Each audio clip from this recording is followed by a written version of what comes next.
ಒಬ್ಬಟ್ಟು ಮಾಡಲಿಕ್ಕೆ ಹೂರ್ಣ ಎಷ್ಟು ಇಂಪಾರ್ಟೆಂಟ್ ಆಗುತ್ತೋ ಅದಕ್ಕಿಂತ ಎರಡರಷ್ಟು ಇಂಪಾರ್ಟೆಂಟ್ ಏನು ಅಂದರೆ ಕಣಕನ ಯಾವ ಥರ ಈಸಿಯಾಗಿ ಮಾಡ್ಬೋದು ಅಂತ ಈ ವಿಡಿಯೋದಲ್ಲಿ ಫುಲ್ ಡೀಟೇಲ್ನ ಹೇಳಿದ್ದೀನಿ.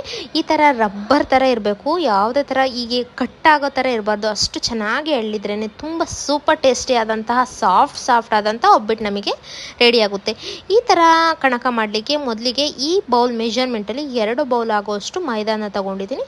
ಸ್ವಲ್ಪ ಅರಿಶಿಣ, ಸ್ವಲ್ಪ ಉಪ್ಪನ್ನ ಹಾಕೊಬಿಟ್ಟು ಅದನ್ನು ಚೆನ್ನಾಗಿ ಮಿಕ್ಸ್ ಮಾಡ್ಕೊಳ್ತಾ ಬನ್ನಿ.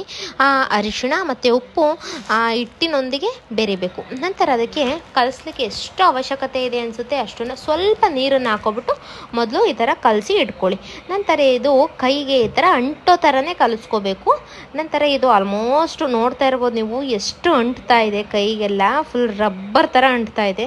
ನಂತರ ಅದನ್ನು ಒಂದು ಎಣ್ಣೆ ಕೈಗೆ ನಾವು ಒತ್ಕೊಬಿಟ್ಟು ಅದನ್ನು ಮತ್ತೆ ಚೆನ್ನಾಗಿ ಅದನ್ನು ಮಿಕ್ಸ್ ಮಾಡ್ಕೊಳ್ತಾ ಬನ್ನಿ.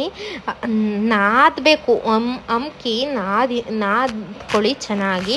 ಮತ್ತು ಸ್ವಲ್ಪ ಎಣ್ಣೆನೇ ಸೇರಿಸ್ಕೊಬಿಟ್ಟು ಈ ಥರ ಎಣ್ಣೆ ಎಲ್ಲ ಒಳಗಡೆಯಿಂದ ಅದು ಕೋಟಿಂಗ್ ಆಗಿ ಬರಬೇಕು. ಆ ಥರ ಅದನ್ನು ಚೆನ್ನಾಗಿ 2 ಕೈ ಸಹಾಯದಿಂದ ಈ ಥರ ಎಳೆದು ನೀಟಾಗಿ ನಾದ್ಕೊಳ್ತಾ ಬನ್ನಿ.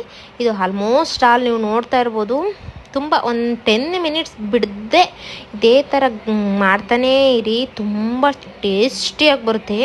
ನಂತರ ಇದಕ್ಕೆ ತುಂಬ ಆಯಿಲ್ ಹಾಕೋದೇ ಇಂಪಾರ್ಟೆಂಟು. ಈ ಥರ ಆಯಿಲ್ ತಿನ್ನಬಾರ್ದು.